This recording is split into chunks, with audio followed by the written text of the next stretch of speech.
Wenn Sie möchten, dass Ihre Paprika, Tomaten und Gurkensamen schnell keimen, sehen Sie sich unsere Anleitung an.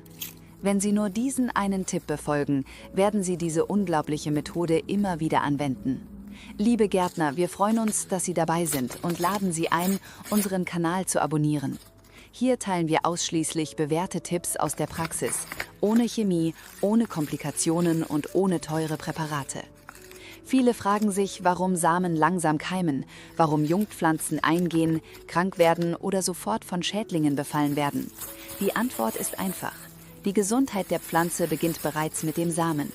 Wird der Samen nicht von Anfang an geschützt und vorbereitet, lassen sich Fehler später immer schwieriger korrigieren. Erfahrene Gärtner weltweit tun seit langem vor oder direkt nach der Aussaat etwas Bestimmtes.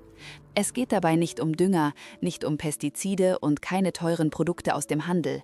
Es handelt sich um einen natürlichen Saatgutschutz, der die Keimung beschleunigt, das Auftreten von Pilzkrankheiten reduziert, die Jungpflanze von Anfang an stärkt, zu einem gesunden und widerstandsfähigen Wachstum beiträgt.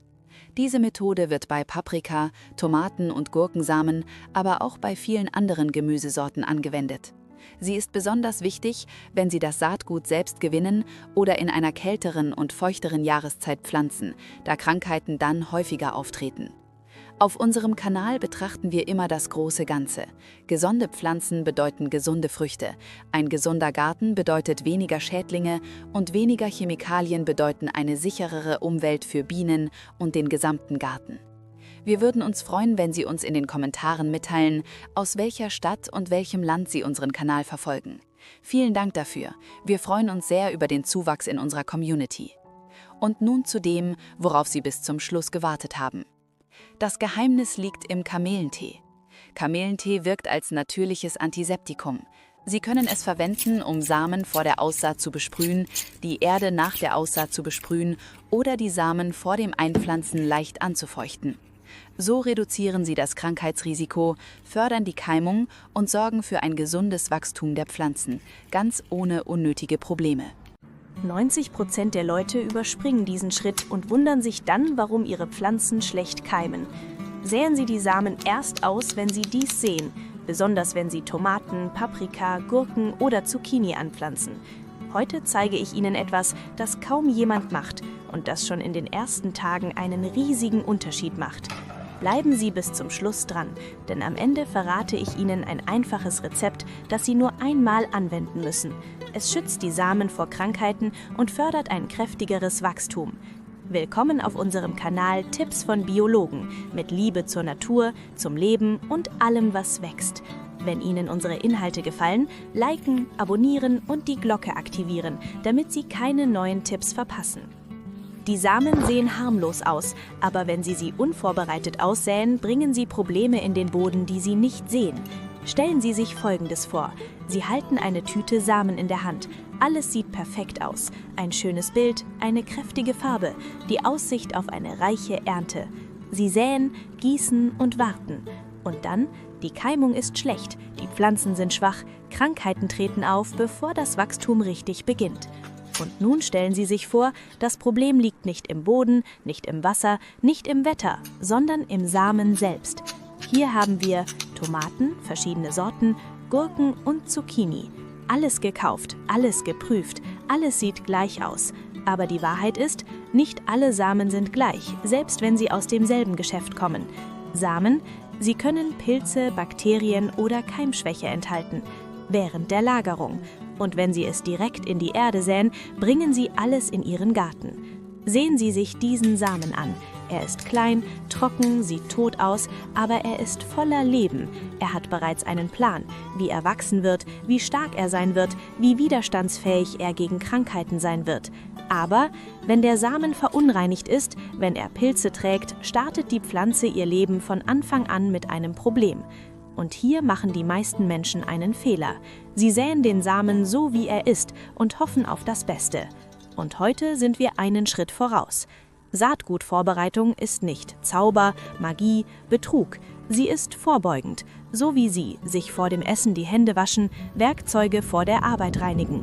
Wenn Sie das Saatgut vorbereiten, reduzieren Sie das Krankheitsrisiko, erzielen Sie ein gleichmäßigeres Keimen, sorgen Sie für kräftigere Pflanzen, die Wurzeln entwickeln sich besser. Und nun kommen wir zu dem Teil, der Sie wahrscheinlich bis zum Ende hat warten lassen.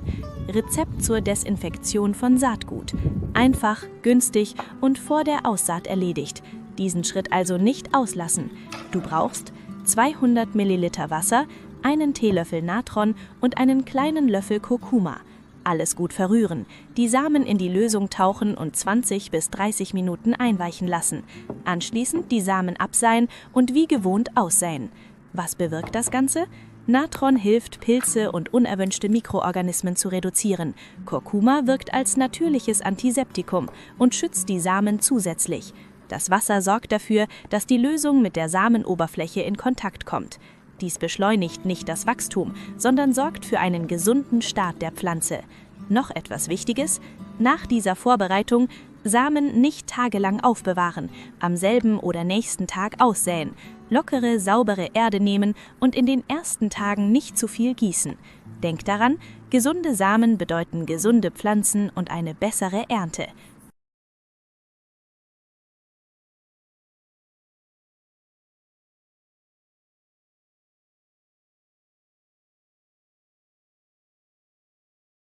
Stellen Sie sich vor, ich würde Ihnen sagen, dass es eine Zutat in Ihrer Küche gibt, die die Qualität der Erde für die Aussaat von Gemüsesamen grundlegend verändern kann und dass die meisten Menschen nie daran denken, sie zu verwenden. Wenn Sie eine stärkere Keimung, schnelleres Wachstum und gesündere Setzlinge wünschen, bleiben Sie bis zum Schluss dran, denn was ich Ihnen ganz am Ende verrate, kann einen enormen Unterschied machen. Beim Aussehen von Gemüse denken wir alle an die Samen.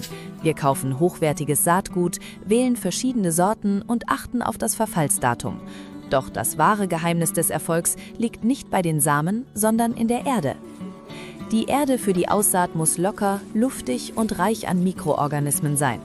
Ist sie zu schwer, haben die Samen Mühe, die Oberfläche zu durchbrechen. Ist sie zu nährstoffarm, bleiben die jungen Pflanzen schwach und blass. Speichert sie zu viel Wasser, faulen die frisch gekeimten Pflanzen und sterben ab.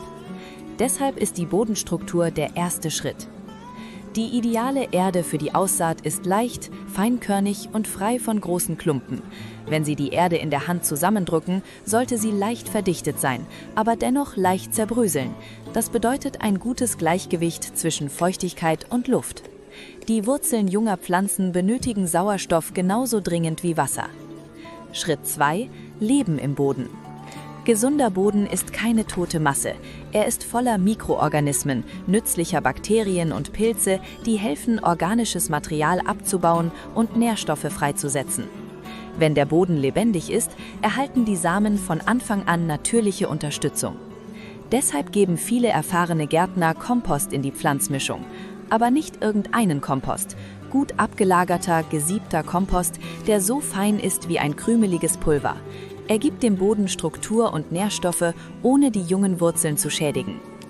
Schritt 3: Feuchtigkeit speichern, ohne zu ersticken. Die Samen müssen stets gleichmäßig und sanft feucht gehalten werden. Trocknet der Boden zu schnell aus, wird die Keimung unterbrochen. Ist er ständig nass, kann es zu Schimmelbildung kommen. Deshalb ist es wichtig, dass das Substrat Feuchtigkeit aufnehmen und speichern kann, überschüssiges Wasser aber auch gut abfließen kann. Natürliche Zusätze wie Torf, Kokosfasern oder Perlit helfen dabei. Sie bilden winzige Lufteinschlüsse im Boden. In diesen kleinen Lufteinschlüssen können die Wurzeln atmen und sich ausbreiten. Nun kommen wir zu einem Punkt, über den selten gesprochen wird. Viele erfahrene Gärtner wenden einen Trick an, ohne viel darüber zu reden. Nicht, weil er kompliziert ist, sondern weil er so einfach ist. Wenn Sie Ihre Erdmischung zubereiten, egal ob Sie ein gekauftes Substrat oder Ihre eigene Mischung aus Kompost und lockerer Erde verwenden, gibt es eine kleine Zugabe, die die mikrobielle Aktivität im Boden verbessern kann und jungen Pflanzen in den ersten Wachstumstagen helfen kann. Es ist nur eine kleine Menge. Sie verändert die Bodenstruktur nicht. Sie ist nach dem Einmischen mit bloßem Auge nicht einmal sichtbar. Aber sie macht einen Unterschied.